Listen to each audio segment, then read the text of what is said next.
Sa gitna ng debateng ito, naghain nung ikapito ng Pebrero 2026 yung dating ARTA, Rabindranath Kilala, ng isang radikal na panukala, buwagin ang Senado, pati na rin ang Kongreso at lahat ng lokal na sanggunian, paltan ng isang National Legislative Assembly, maari umano makatipid ng hanggang 1 trilyong taon-taon.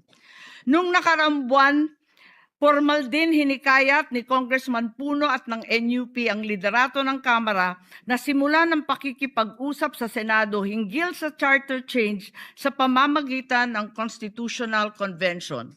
Ginamit pa nila ang pagiging bukas ni SP Soto sa constitutional amendments bilang oportunidad para sa koordinasyon ng dalawang kapulungan. Sa huli, noong 14 ng Mayo 2026, mariing itinanggi ng Malacanang ang akusasyon ni Senate President Alan Peter Cayetano na sinusubukan ng palasyo pahinain ang Senado. Binigyan diin ng palasyo na hindi pinag-uusapan ng tiyatsa at inulit ang pananaw ng Pangulo na hindi ang pag-amyenda ng saligang batas ang sagot sa kasalukuyang problema ng bansa. Ngunit hindi ito ang nangyayari sa labas ng palasyo. Ang NOEL at term extension ay buhay na buhay sa mga patay na patay sa kapangyarihan. Pagkat sa kasalukuyang ika-20, ika-20 Kongreso, maraming panukalang naglalayong baguhin ang konstitusyon. Mula sa House Bill 368 ni Congressman Abante na nagsusulong ng CONCON hanggang sa resolution of both houses number 1 ni Congressman Garbin. Sinundan pa ng resolution of both houses number 2, naglalaman ng mungkahing ibaba sa 35 anyos ang minimum age requirement ng presidente at ang vice-presidente 30 ang edad. Bukod dito, Congressman Richard Gomez naghain ng resolution number 3 upang amyendahan din ang Constitution. Meron pang resolution number 4, nagmumungkahi gawing 3 taon na lamang, 3 magkakasunod na termino ang panunungkulan ng mga senador. Nariyan ang House Resolution 460 ni na Congressman Oreta, Congressman Remulla, Congressman Dasa at iba pa na bibigyan linaw daw ang kahulugan ng forthwith sa impeachment.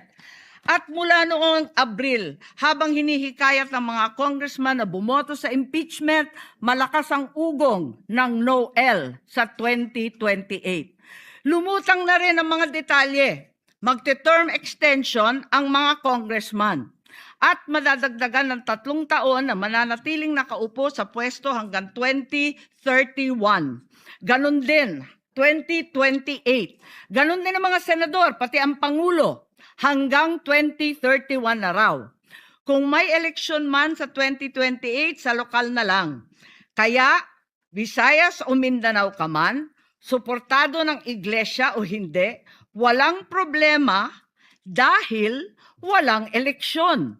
Kaya ang tanong ngayon, ayaw ba talaga ng palasyo sa tiyatsa o kunwari lang? O talaga bang wala ng respeto sa Pangulo? Bukod kay Lito Banayo, napakarami kong sources patungkol sa mga meeting na naganap para sa isinusulong na Constituent Assembly o CONAS. Mga kalipunan ng mga politikong hindi nananalo sa mga matataas na posisyon, inaambisyon nila. Kung hindi kayang manalo sa boto, baguhin na lang ang konstitusyon. Noon pa man, hindi ako naging hadlang sa pagbabago. Kumpara lamang sa ekonomiya at ikagiginhawa ng buhay ng Pilipino. Pero magagaling ang mga buwaya. Tahimik na gumagapang upang malamon pati ang konstitusyon. Kung nagsisinungaling ang mga nagsumbong sa akin, kung sasabihin kasinungalingan ang sinabi ko ngayon at ang pinalabas, hinihikayat ko ang mga senador ngayon sa ating bulwagan. Ipangako natin sa taong bayan na may eleksyon sa 2028 mula sa presidential hanggang sa lokal. At Madam President, magiging masaya akong mapatunayan na mali ako dahil ibig sabihin nun, mananalo ang tama. In the interest of time and that this chamber may proceed with its scheduled legislative business, I will not entertain any interpellations at this juncture and would rather allow the facts in the video as well as confronting this nation to resonate fully with this chamber and the Filipino people. I urge this body to look deeply into what we have witnessed today, act with vigilance, courage, and fidelity to the Constitution we swore to defend. Maraming salamat po. Yes. Thank you.